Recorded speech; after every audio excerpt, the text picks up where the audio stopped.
Welcome to Hotline TV. I'm Nora McElvenna. Well, and I'm Amy Walter. Barack Obama today decided to opt out of public financing.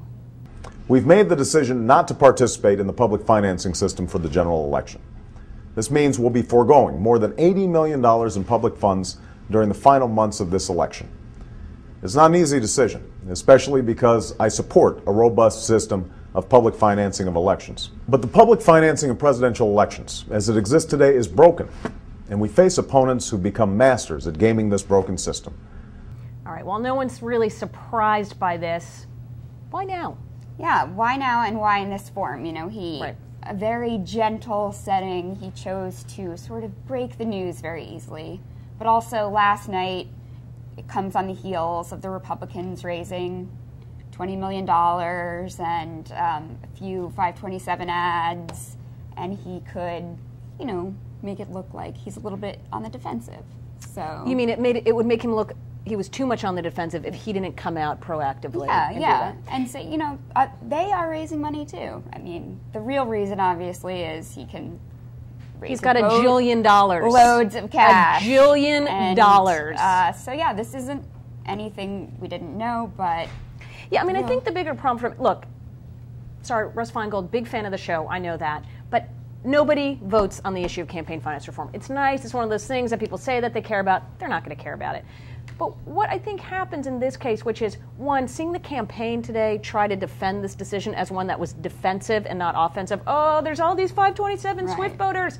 Wait, now, move on ads, we just discussed, they're up already running, attacking John McCain. Yeah. Nobody's asking for those to be taken down. Obviously, a lot of outside groups have already been spending heavily on Obama's behalf in the primaries. So that's a difficult argument to swallow. And then it's like, well, the system's broken.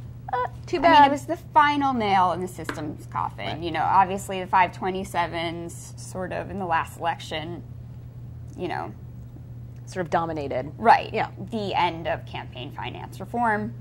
But yeah, I think. But if you're a reformer, right, you're running as a reformer, and it seems like every time he gets out in front of an issue, oh, I'm not going to wear a lapel pin. That's just typical crass politics. Oh, I'm wearing a and of course, this comes on the same day of the Fortune magazine interview comes out where he changes his position on NAFTA. Said, you know, I use strong language in the primary. People tend to do that. Yeah, yeah. Really? You know what kind of people tend to do that? Politicians tend to do that. Yeah.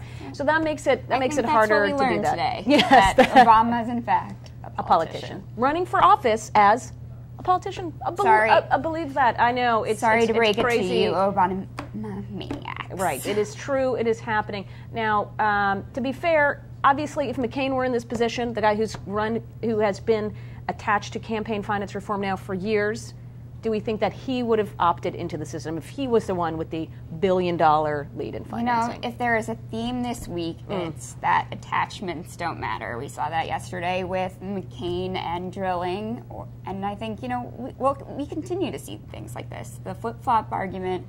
You think it's not going to work that much anymore? Right. Because voters just see them all as But, you know, I think what you said, campaign finance reform and lobbyists do not resonate in the public. These things that have so dominated this week, I don't think the American. Yeah, because I think if you're trying to run as a reformer and that obviously the public says we hate the direction this country is going in, we need a change, we have to do that. The way to do that is to present options for issues that matter to them, changing those things. Sure. All right. Well, I think you figured it out.